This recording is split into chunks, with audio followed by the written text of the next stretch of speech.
I'm asking you not to judge this ridiculous hat. Basically, I'm trying to hide an absolute crazy hairdo that I've got going on at the minute, but I can't get my hair cut because of obviously COVID-19. And on that subject, I hope you're all doing well. I hope you're staying safe, staying indoors. I'm currently on a work job at the moment, so I've just pulled over here. All of our Porsches at the minute probably are parked up in garages. You're desperate to maybe get out and get a drive in your car. And I thought I'd put together a short video on maybe a few tips that you can do to your Porsche while you're in lockdown, while it's parked, just to basically keep it in good condition. Oh, and before we do that, make sure to hit that subscribe button and click the bell so you don't miss a single thing. You can also follow the Porsche Network on Instagram and on Facebook. So tip number one is to make sure that your car is actually charged overnight. There are various trickle chargers on the market right now, and if you haven't got one, I'm going to put a link in the description below to where I think you can pick up probably the best charger, which is called a C-Tech charger. You can put this on charge whether your car's in your garage or whether your car's just sitting on your driveway. The charger is going to keep your battery in really good condition and allow you to start it first time when you next come to driving the car. I know from experience that if you don't charge the car up, you go back into the car after a few days of letting it sit, and all you get is the ticking noise or the clicking.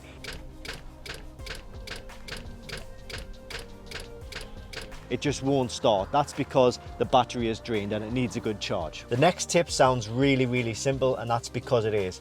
All it simply involves is you getting in your car and moving your car, maybe even a few meters, drive it around the block once and bring it back in maybe. And what this is going to do is going to prevent any flat spots from forming on your tires. If you park the car in the same place for a long period of time, you risk getting flat spots in the tires, and then it can sort of give you like a bumping noise every time you're driving your car. So you want to really prevent that. You don't want to keep the tires in one place for too long of a time. Okay, so the next tip is not really a major thing. It's not going to affect too much in the long run.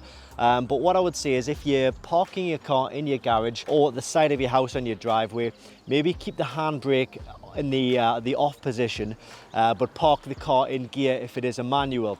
If the car is on, say, a ramp, for example, if the incline is not too big, then you can still do that, but I would certainly put some chocks under the wheels just as a security measure to stop the car from rolling anywhere. Keeping the handbrake in the off position is going to stop that from sticking. Like I say, it may or may not help. There's been times when I've had my handbrake on for, say, over a month or so, and then you go to drive off and it just sort of sticks, it won't go anywhere, then all of a sudden you get a real jerking motion. Keep your handbrake in the off position if possible. So the next tip is next time you go and do a food shop or next time you go out for supplies, maybe think about filling your car with petrol.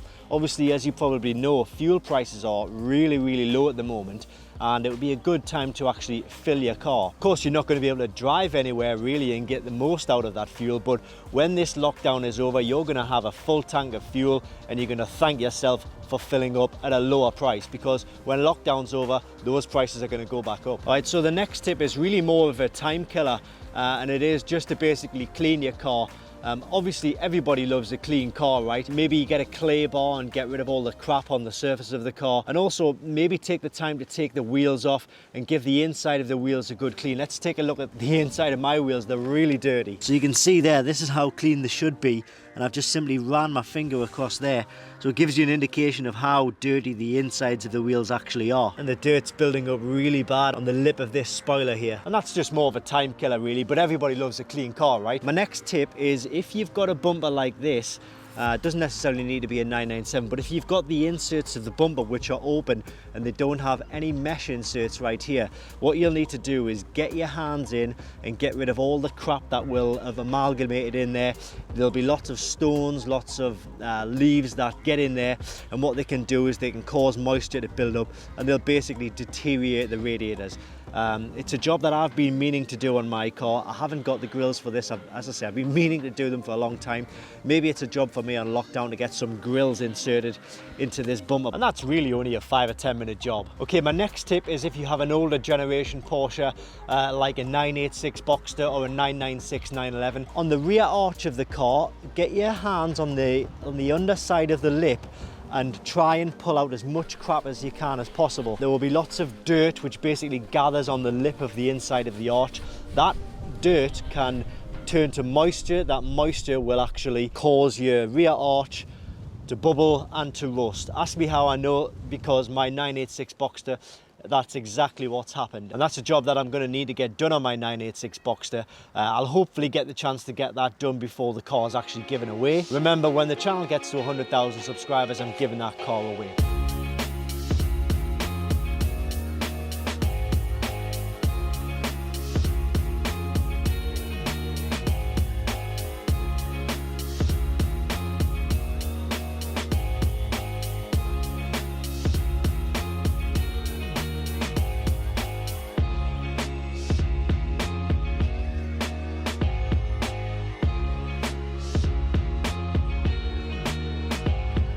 When I had the wheels off the car, it was quite obvious, and I don't know how well you can pick this up on camera, but there is a lot of cracking on these wheels, and I think it's obviously time for a replacement. New set of tyres, I think, is in order. I'm going to try and find the date here, the date of when these tyres were produced.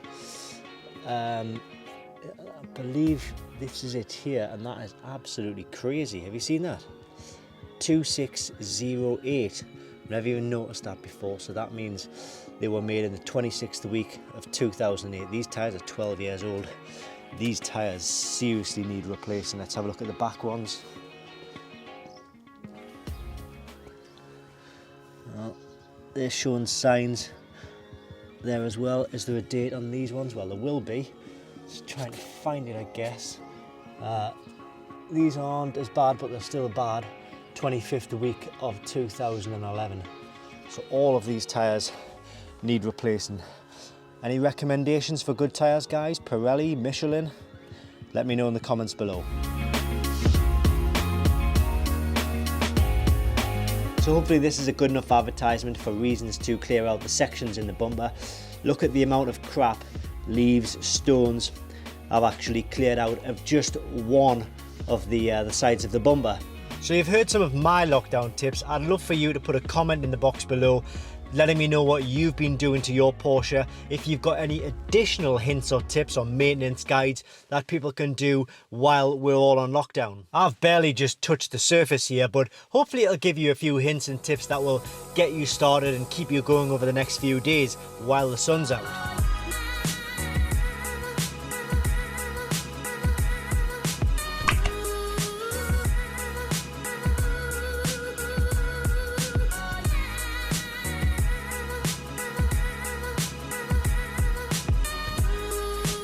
Guys, it's a real pleasure being back on YouTube, and I really want to thank you for watching this video, tuning in to all of the videos, as I know you have been, and obviously sending me your best wishes while I wasn't very well.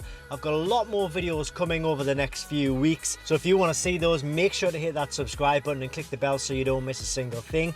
You can also follow the Porsche Network on Instagram and on Facebook. And as I mentioned earlier, if you can put a comment in the box below recommending what tyres you would use, because I'm not 100% sure which tyres to go for. Probably going to be either the Michelins or the Pirellis, but I'm just not sure. So I'd love to hear some of your experiences with those tyres moving forward for when lockdown is over. So another special thanks to all of the key workers and the carers, the health staff, the supermarket workers during this difficult time.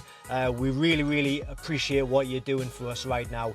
And if it wasn't for you guys, the country would have come to a complete stop.